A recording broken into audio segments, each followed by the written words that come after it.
Friends, we all know that movement is such a critical and key part of living a healthy and joyful life. And yet, at the same time, all of us along the journey find a spot where we struggle with reclaiming our movement patterns and moving in a way that we were born with grace, power, and mobility.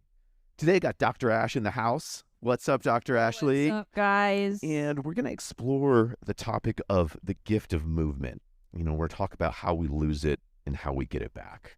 Yeah. So let's start maybe with let's just talk about just the basic importance of movement. Yeah. I mean, we're human beings, right? And we were made to move. We've got all these limbs that move in different directions, and we're not just meant to stay in one place. And we were born with the ability to move in different variations, different patterns. And, we're all from different forms of life, different ways of life. You look at the evolution of the human being and how active we were, way back then, and how inactive we are now. I think along the journey, we've come to live lives of convenience. And I say that because, we weren't sitting on chairs back then in the primal ages and all that stuff. All of a sudden the chair was invented, and now we just sit on our butts all day. And so we've lost that sense of, or that gift of being able to move. And we prioritize other things over movement. Yeah, and we get all these problems, right? We get all these aches and pains and issues and limitations that in some cases are in use. They're from lack of use or lack of variety, maybe, of movement. And then we find ourselves at a spot where, or maybe we get hurt along the way too, and things don't heal up properly. But we find ourselves, I think you're absolutely right. I think we find ourselves as we move through life, moving farther and farther away from those perfect movement patterns that we had when we were younger.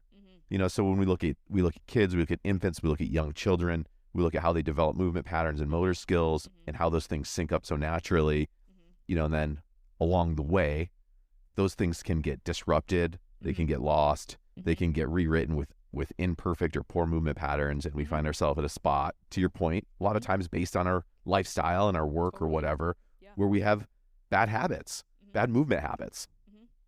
If you ever go on YouTube and you search up, a baby crawling or an infant moving, they move perfectly, perfect movement, and they weren't even taught how to move. You're just born with the ability to lay on your back with a nice neutral spine. You don't even have to teach a baby how to roll over. They just end up doing it one day, and then they move into maybe crawling, into kneeling, into standing, into walking, and it's all perfect movement. As you get older, as kids get into school, we introduce them to sitting and doing schoolwork and stuff like that.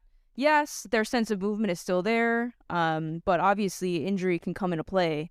And getting into, adolescence, high school age, adulthood, things like that, there's a lot of things that can definitely create bad habits. And I think that's the biggest source of moving improperly or lack of movement, is that we develop all these bad habits. Oh, totally. And I mean, it does start at a young age. It really starts with, I think about entertainment in some ways these days is handing a kid an iPad, or turning something on the television. Yeah. And I just think about we start to introduce these artificial, these static movement positions into people's daily lives. You mentioned school and stuff when we introduced the desk and various things like that. But then, at home, computers, tablets, entertainment, and that then starts to build in these patterns of movement, that really start to impact a person at some point in their life. We do see it in teenagers in the clinic, right? We see it at the teen level. Yeah. Some of these movement patterns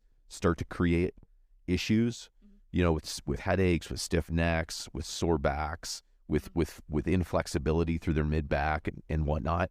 And it just gets worse as typically as we age, and we get even more chronic pain, and we get even more limitation in terms of our, our mobility and what we're doing in our days. Less variety. Yeah, absolutely. And I think that's the biggest driver of pain ultimately. I mean, we're creating these bad habits and we're losing that sense of variation in our movement. And you go through your everyday routine, like you've got functional based movements hidden in every single thing you do. And that starts from getting out of bed. Like, can you roll over and sit up? Can you get out of a chair? Can you sit in one? And if you think about those movements, it's similar to a squat, similar to a deadlift. Things like, can you stand on one leg, even balance and stuff like that. And a lot of these primal movements, I mean, they will go change if you're not addressing them. And it is sad that it starts at a very young age. Teens, high school kids, you see really bad posture in these individuals, and it doesn't help when you have, other interfering factors coming in, like mental health, instability at home, lack of good diet. There's so many different things that come into play when it comes to poor movement or not moving at all. So it's very important to, I don't even know, like how do we reinstill that motivation for people to move better, or for people to just vary up what they're doing? I think it's a super challenge, especially for teens, and for our youth. Also really challenging for adults. Typically, I think what happens is that at some point people feel like, I need to get in shape if they're not coming out of a sports background or a really physical background.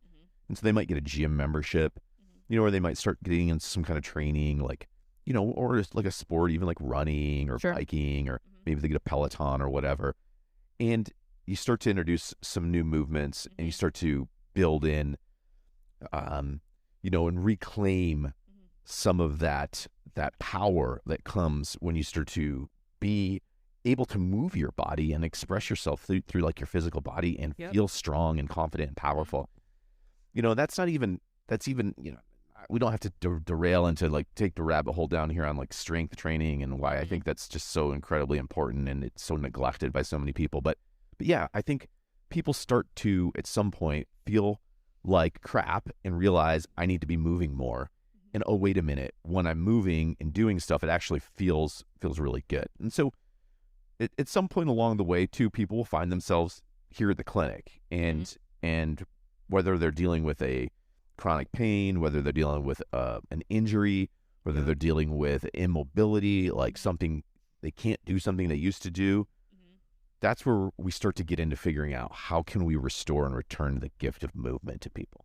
Absolutely. I mean, you talked about your earlier point of like people want to get in shape, and I don't mean to get like philosophical about it, but we're all built differently. We all have different shaped bodies and things like that. So, I mean, technically we are a shape. But when it comes to, preventing injury and, when we see patients in the clinic, I like to, yes, get an idea of what their goals are and how they want to move, but there is a way that your body currently moves.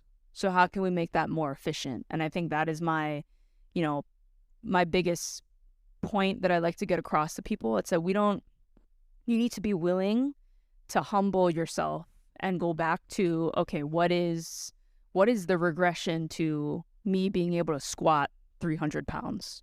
How can I break that down and make it simple for myself so that I can work my way back up?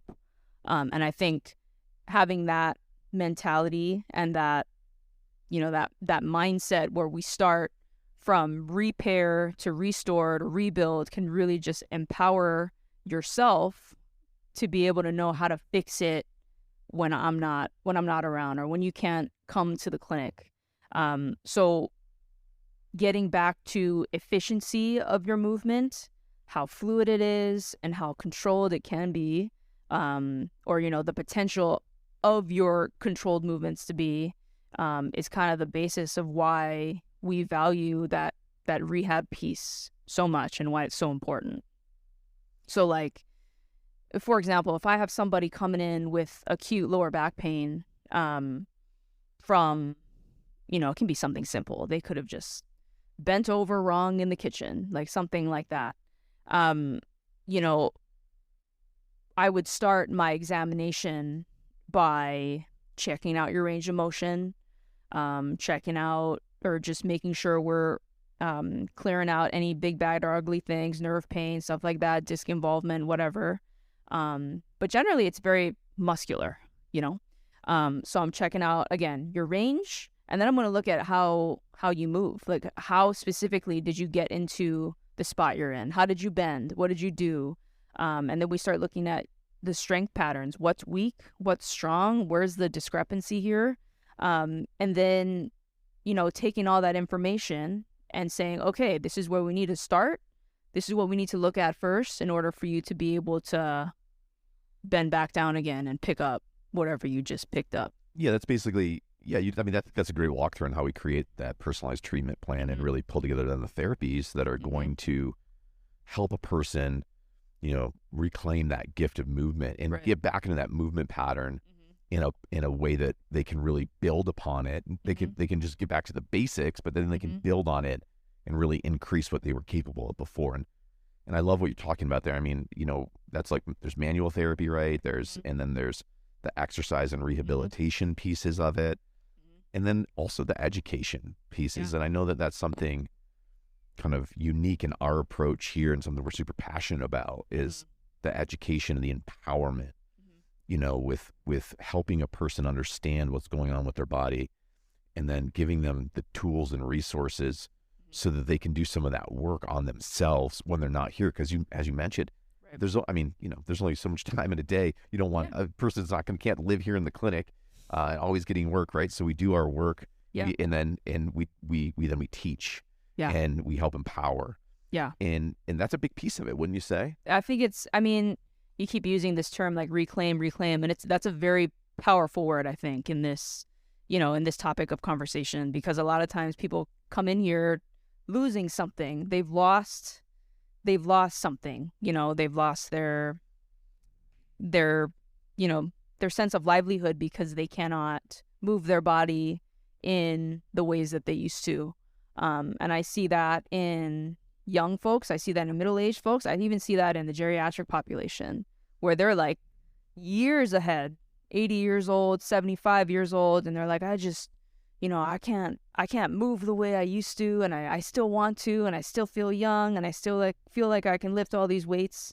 And so that even at that age, the empowerment piece is huge, because if they can, reshift their mindset and the way they think in terms of what I can do, like this is what I still can do, then they can reclaim what they feel like they've lost and still feel that motivation to be a body in motion and a body moving. I think that mental piece is so big, because a lot of the times I want to tell people, yes, you can do that, but there's also that difficult conversation that needs to be had too, and that, shoot, I don't think you can do that anymore, and that's, it's a tough one to have to say to patients, like you probably won't be able to run anymore, you probably won't be able to lift as heavy anymore. And so empowering somebody to be okay with that and still being able to manage what they can do is really, really huge. Yeah, exactly. Like it's like that use it or lose it type of slogan could be like move it or lose it, especially as we age, and that comes back down to like your basically like your life essentially, like move it or lose it. I think lack of muscle, lack of movement, that's like one of the leading indicators of death and all-cause mortality is going to come back to a person's ability to move their body. Because when you can't move yourself, you don't have long on this planet typically. No, I agree. At the end of the day, it's like, okay, we're trying to reclaim movement, but at the same time, like, how do you reclaim just your life in general? Because movement is a big part of that. Absolutely. And I think, you bring up another great point too, which is sometimes you do have to have conversations with people like, you can't do this thing anymore, but let's get you to a spot where you can do these other things and you can do them and enjoy them and do them well. So it goes back to that variation piece, like, sure, you can't do that one thing anymore, but there are so many other things similar to it that might, bring you that same joy. So, I mean, even simple, I partially tore my pec recently doing weighted dips in the rings. And I'm totally okay. I would now be totally fine with never doing weighted ring dips again. Yeah. I just want my back to heal, and I want to go back to being able to do all the other lifts that I really like. Totally. Yeah. So sometimes it's not a bad thing just to be like, I wouldn't do that because your body structure and whatnot, and if you have chronic injury or issues there, it's just like you're just going to injure. So if you don't need to do it, let's stop doing it and let's find something else that you can do. Totally. Yeah. I don't think injury is a bad thing at all. I think it's a great, it's a great reset for you. Like, people see injury as such a negative thing. And yes, it is negative. You have to stop doing whatever you did. But at the same time, like we realize, like, shoot, I have all these other things that I can do with my body. Like, why didn't I ever dive into those? Or because this makes me feel so much better. Totally. Yeah, it's that one door closes, many other doors open. That's how you have to look at it. It's a mindset shift. Yeah, no, this is good. I mean, I think it's a really good topic for us to just keep top of mind, especially as we get, if you have kids, you can start thinking about this. What can I do now to help empower my kids now? Totally. Help create variety and positivity around movement and protecting them and encouraging and sometimes it takes help too. Like, that's why we love to see teens and younger kids, because we can also help teach them and help support a parent's perspective. And sometimes a parent is not really sure what to do or even what the issues is, so we can educate everybody. And then, as we get into 20s, 30s, 40s, 50s, 60s, and 70s, 80s, and beyond, all along the journey, you need a partner and you need a team that can help you correct things when they get out of alignment and help fix things when you get injured and help educate and empower when you need support and you need a new path. And that's what we're here to do. Oh, yeah. Awesome. Said it perfectly. Yeah, thanks for coming. Thanks for sharing. I appreciate your perspective on this. And if you're out there and this is resonating and ringing a bell and you feel like, hey, I think it's time, I need some help, we're here for you. Book us online, come in and see us, and we'll do our best to give you a plan that's going to really move you from where you are to where you want to be.